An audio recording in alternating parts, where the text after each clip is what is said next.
Good morning. It's July 10th, 2022. Welcome to Sunday Mornings at MABA. Good morning, everyone. Hello from Chicago.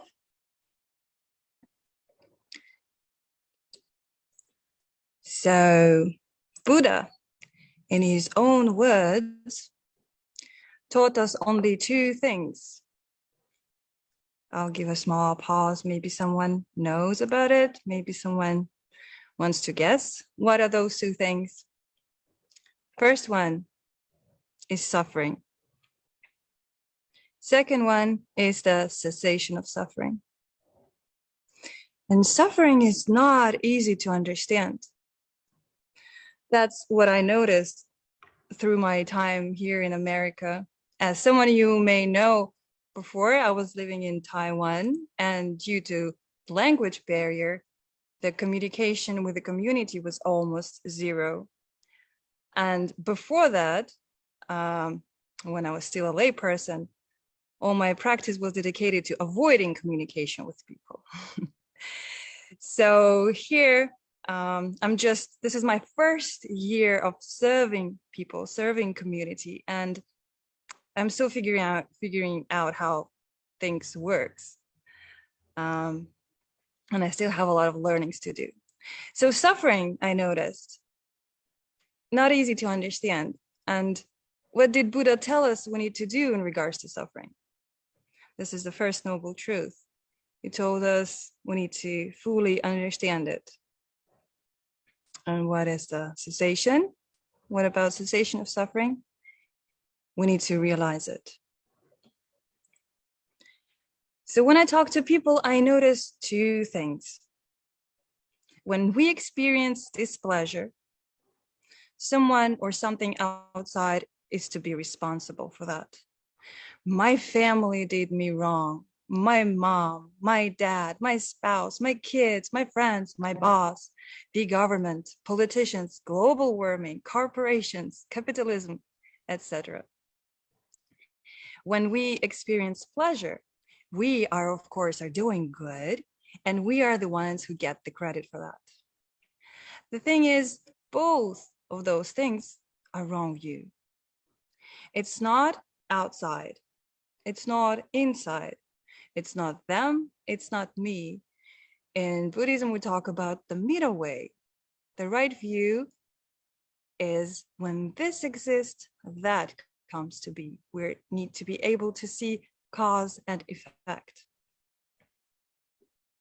Both of these positions, saying that it's everything from outside or everything from inside, are not fully seen and understood. How do you think when people want to talk to a monk or a nun, what do they talk about? Sometimes, not always, people share their happiness. A happiness that is conditioned by many different factors. And because it's conditioned by concoctions of different factors, they are subject to disengage, subject to destruction. Every sensual happiness that is available to us is the cause of our future suffering. And we don't want to hear about it. We don't want to know about that. We close our minds to the fact that our sensual happiness, our achievements and possessions are not always there, are not endless. The way to keep enjoying our life is to bring more and more and more till the moment we have no energy to do that. And on our deathbed, we feel empty, clueless, and afraid. But most of the time, people, of course, talk about their difficulties, worries, and troubles. And most of the time, a monk tries to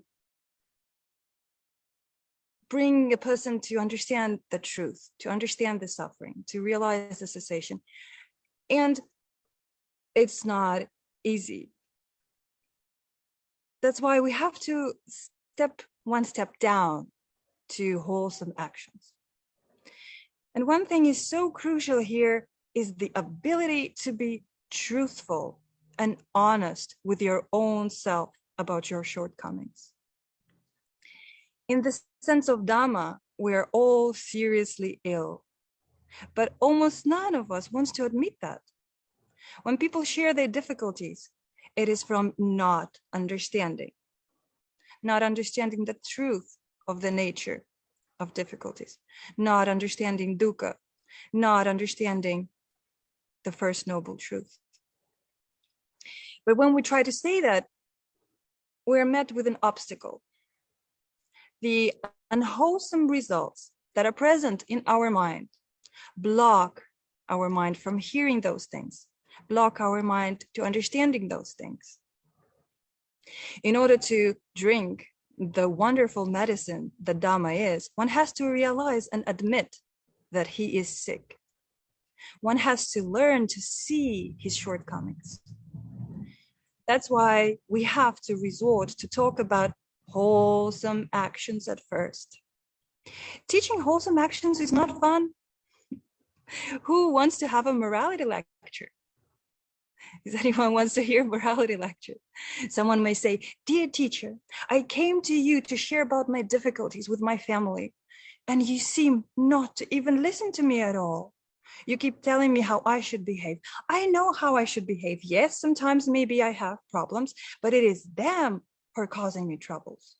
Or someone may say, "It is my feelings, my anger that I don't know how to control. Teach me meditation. Don't tell me how to behave." Why teachers tell other people unpleasant things sometimes? You know, it is way much easier to say nice things and more pleasant. I knew a nun from Taiwan who I think was just saint.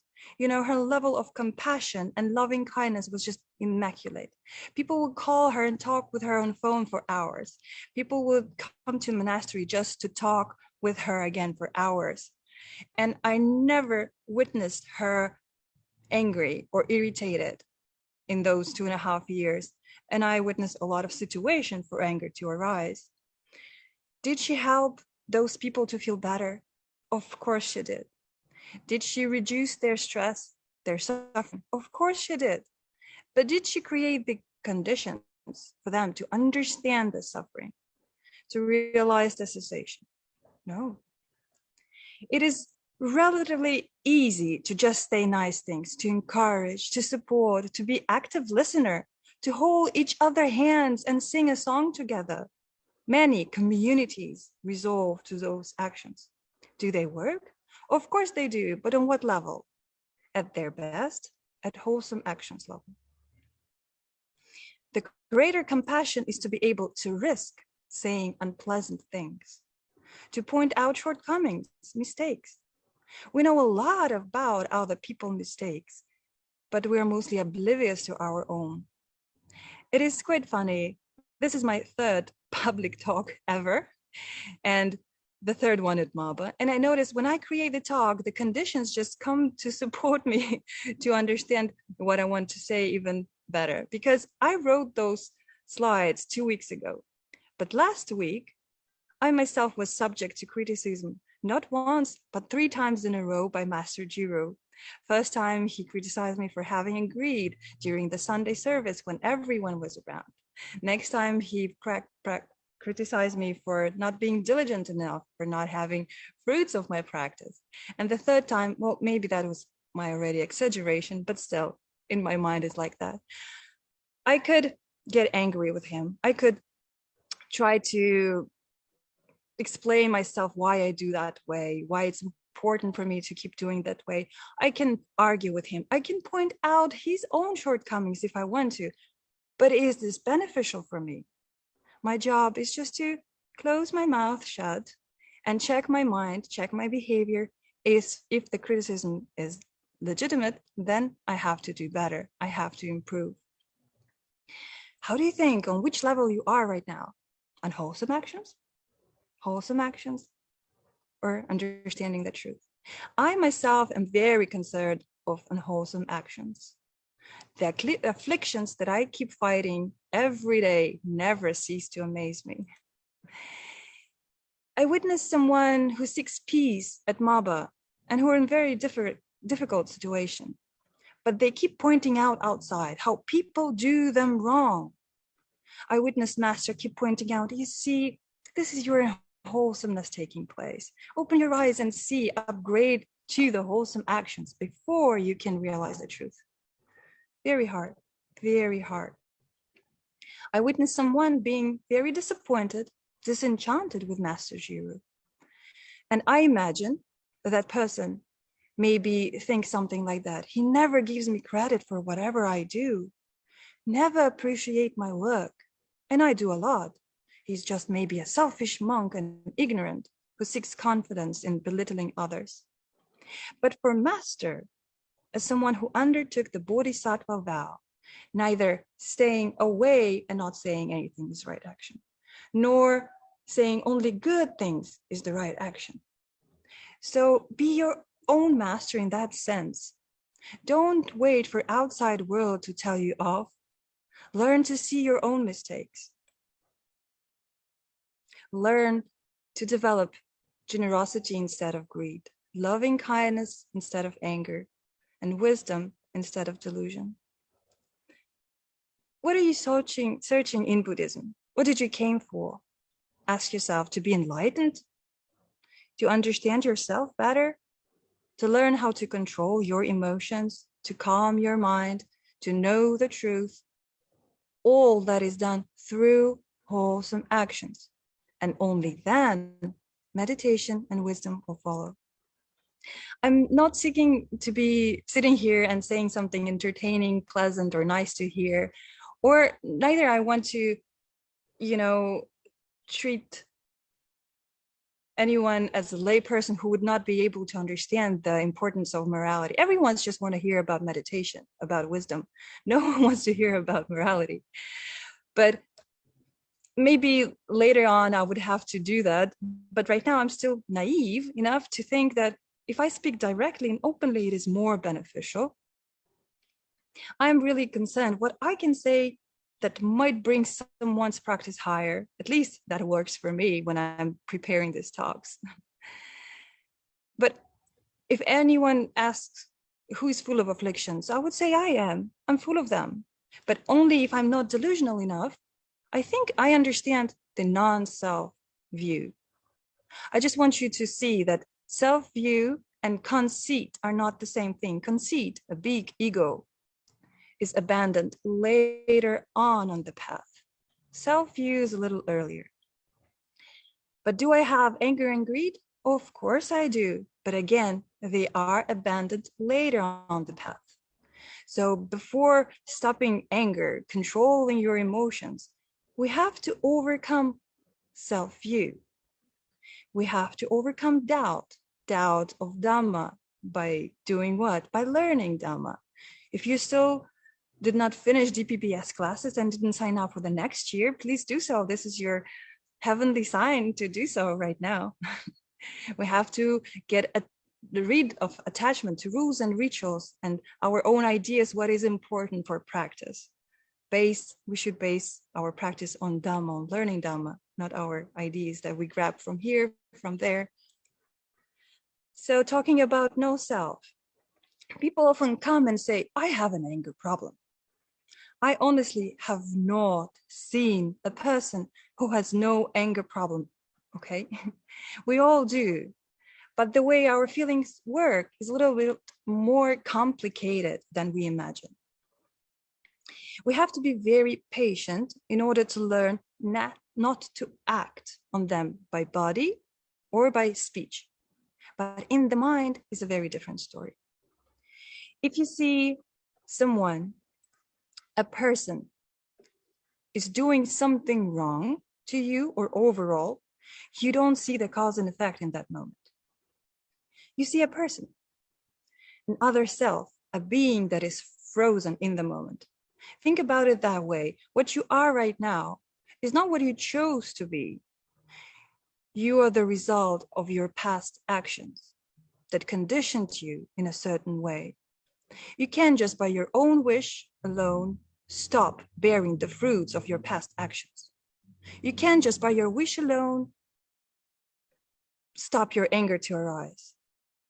Same, we can't expect other people to accommodate our expectations. Our parents, a spouse, colleagues, friends, they have years of causes and conditions piling up on them. And we want them to be always treating us nicely and gently and with loving kindness. Teach yourself not seeing people as a constant, unchanging reality at this moment, but a combination of causes and conditions.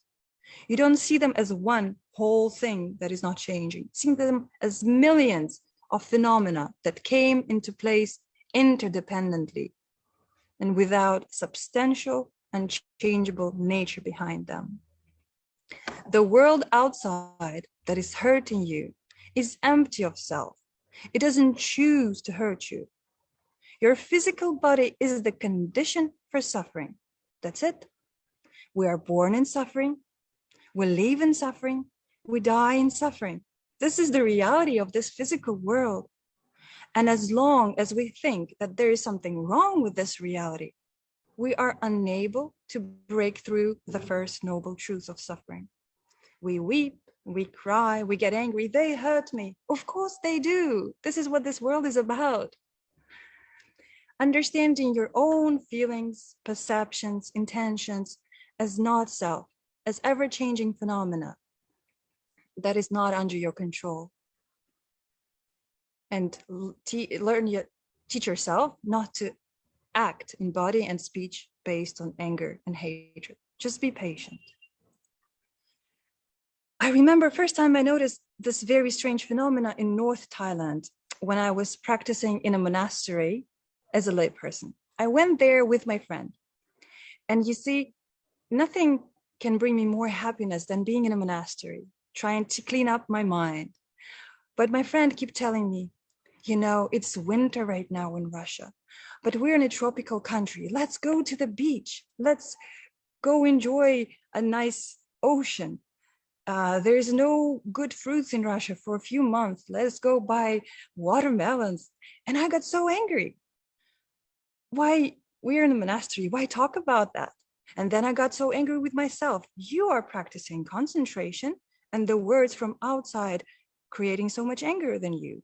And then I got angry with myself for being angry with myself for having anger. And then naturally, it just came to me to say, it's okay to feel anger. It's okay to trying to stop feeling anger. And at that moment, my mind just became blank. It took me many years to develop that skill, and I'm far away from finishing the line. But right now, anger doesn't bother me that much. It can come, can be a flash, and then I can remind myself, oh, this is my ear. This is the sound outside.